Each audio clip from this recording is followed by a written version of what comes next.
Okay, so first off, raise your hand if you've heard of Let's Move. Okay, so not that many of you, that's okay.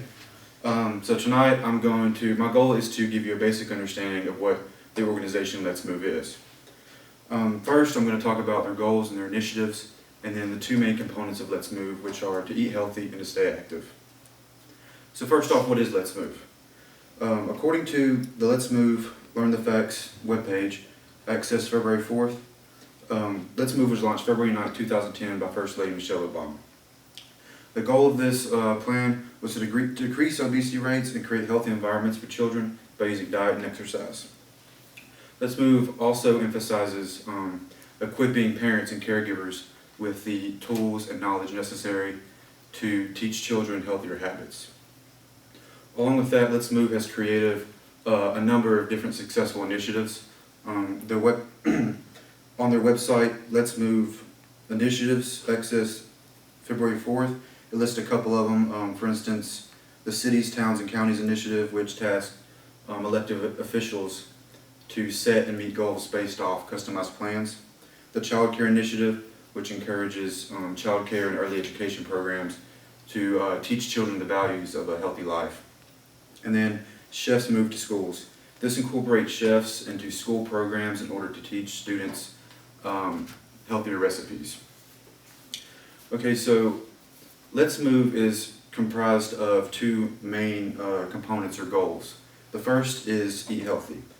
The Let's Move Eat Healthy webpage, accessed February 4th, encourages children and adults both to make healthier food choices. In order to help with this, the webpage offers many different tools. One in particular is MyPlate.com. It's a very popular tool. It's a visual nutrition guide that helps the consumer plan out their nutrition values for their meals. Let's Move also has extended its reaches to school programs. For example, in an article published January 3rd, 2014 by CBSNews.com, the author reports that in 2012, Let's Move and the USDA partnered up to usher in these new school eating program guidelines. These new guidelines meant more whole grains, more low-fat dairy, and more fruits and vegetables, while also less sodium and fat. It also meant the removal of white bread and whole milk, and it also implemented a calorie cap specific to each grade. These new guidelines were met with quite a bit of controversy. For instance, the kids at these schools were often complaining about the taste of the food, that it wasn't very good, and also that they were still hungry after the meals.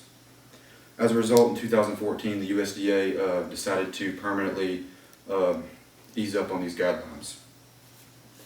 So, along with eating healthy, Let's Move encourages people to stay active. The Let's Move Get Active webpage, accessed February 4th, states that the goal of this plan is to keep children, adults, and families active in conjunction with eating healthy. Let's Move offers physical activity goals for two specific age groups.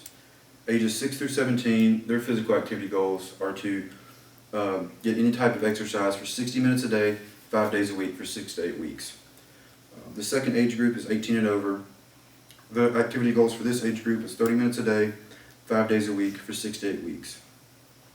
Along with these physical activity goals, Let's Move encourages each group to add in a healthy eating goal every week for the duration of the process. Some of these are to replace sugary drinks with water, add in whole grains into meals, and to consider portion sizes when eating out and planning for meals. So this evening, I hope that I've broadened your understanding of the organization Let's Move. I first talked about the goals and the initiatives, and then went into detail about their Eat Healthy and Stay Active plans. With both failure and success, Let's Move is taking on a nationwide problem, the epidemic of obesity. That's it. And go.